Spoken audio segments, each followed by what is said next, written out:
I never imagined I would be the kind of man who planned a moment like this. Divorce was always something that happened to other people, louder people, messier people. I believed if you worked hard, stayed loyal, and kept your word, things eventually balanced out. I was wrong. My name is Callum Reeves. I'm 43. I was married to Erin for 14 years, and for most of that time, I told myself silence was just a phase. We met in our late 20s. Erin was sharp, social, effortlessly confident. I was quieter, steady, predictable in the ways that make life work. She said she liked that I didn't need attention. I paid bills on time, fixed things without being asked, showed up when I said I would. In the beginning, that was enough. We talked for hours. We laughed easily. Touch came naturally, not as an obligation, but as instinct. Somewhere along the way, the tone changed. Not abruptly, gradually. Conversations shortened. Affection became rare, then scheduled, then non-existent. I noticed I was always the one initiating, adjusting, compromising. Erin grew distant without explanation. When I asked if something was wrong, she'd shrug and say she was tired or stressed or just not in the mood. I accepted it because that's what dependable men do. We absorb discomfort quietly and keep things moving. Years passed like that. We shared a house, routines, responsibilities, but not intimacy. I stopped reaching for her hand because she always pulled away.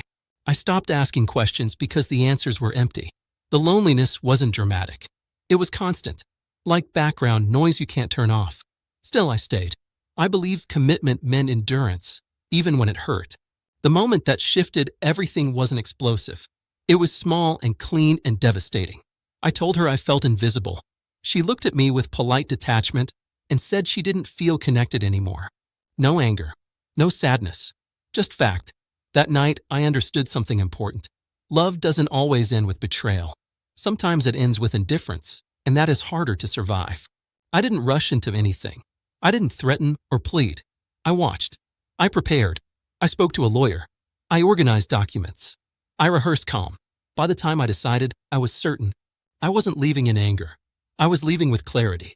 The afternoon I handed Erin the divorce papers was quiet. Sunlight came through the kitchen window. She was scrolling through her phone, barely looking up when I set the envelope on the table. When she realized what it was, her expression shifted from confusion to disbelief to something like offense. She asked if this was a joke.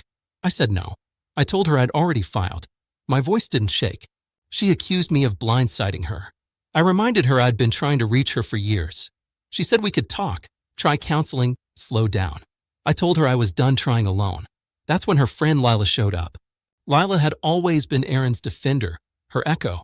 She stepped into the room like a referee who already knew the verdict. She asked how I could do this after everything Erin had given me. She said marriage wasn't about feelings, it was about patience. She said I was being selfish, dramatic, cruel. Erin stood behind her, silent, letting the words land. I listened. Then I said something Lila wasn't prepared for. I said this wasn't sudden. I said I had documented years of emotional withdrawal. I said I had already spoken to legal counsel.